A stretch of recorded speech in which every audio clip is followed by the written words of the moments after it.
ఈ social media జయంగా Pushpa cinema పేరు మీద నిచ్చే ఏదో ముచ్చట వైరల్ అయితేనే ఉంది.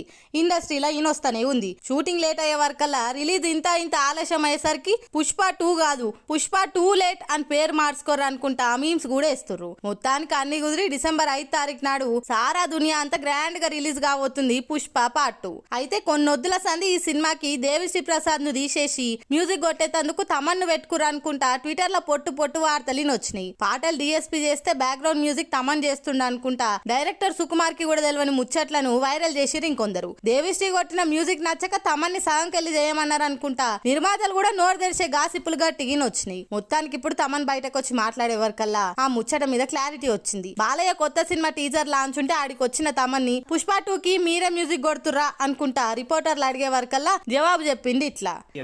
నేను ఒక పార్ట్ చేశారు పుష్ప 2లో, మొత్తం బాధ్యత తీసుకోలేకపోయాను. ఎందుకైతే చాలా పెద్ద సినిమా అది అండ్ టూ మచ్ బిజినెస్లీ ఇన్వాల్వ్డ్. మన ప్రొడ్యూసర్స్ని దృష్టిలో పెట్టుకోవాలి, మనం ఛాలెంజ్గా తీసుకోవచ్చు కొన్ని విషయాలు, బట్ అట్ సేమ్ టైం మనం భయపడాల్సిన విషయాలు చాలా ఉంటాయి. 15 రోజుల్లో మనం ఎలా మొత్తం సినిమా కంప్లీట్ చేయగలం. చాలా గొప్ప సినిమా, నిజంగా నేను సినిమా చూసాను, చాలా గొప్ప సినిమా.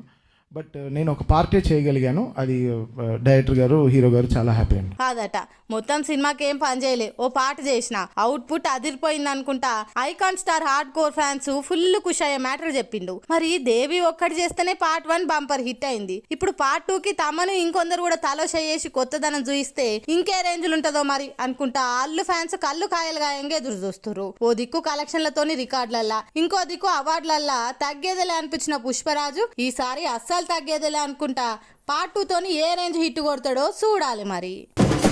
ముఖ్యమంత్రి సారు హైదరాబాద్ లా ట్రాఫిక్ కంట్రోల్ చేసేందుకు ట్రాన్స్జెండర్లను పెడుతున్నాడు సారు.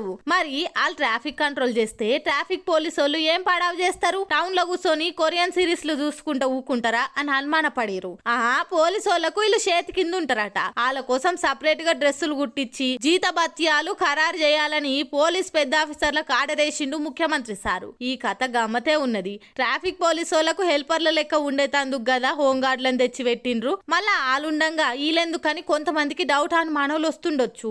ట్రాన్స్జెండర్లను ట్రాఫిక్ సేవలలో వాడుకుంటే వాళ్ళకు కూడా ఉపాధి దొరికినట్టే కాకుండా గౌరవంగా బతకొచ్చనే ఆలోచన చేసి ట్రాఫిక్ డ్యూటీ అప్పజెప్పాలని సర్కారు ఇగురం చేస్తుందట. ఆలోచన అయితే మంచిదే గాని అది అమలే చక్కగా ఉండాలి. అందరు కాదు, కొంతమంది ట్రాన్స్జెండర్లు అనధికారంగా బెదిరించి సిగ్నల్ల కాడ ఇండ్ల ఫంక్షన్ల కాడ పైసలు పట్టిస్తుండేటోళ్ళు. ఇప్పుడు ట్రాఫిక్ కంట్రోల్ డ్యూటీ ఇచ్చినాక అధికారికంగా బెదిరించి పైసలు పట్టియకుండా సీఎం సారు పేరు దేవాలి అని కామెంట్లు చేస్తుండ్రు సోషల్ మీడియాలో కొందరు నెటిజన్లు. ఇక చూడాలే వాళ్ళు ఏ రకంగా వాడుకుంటారో.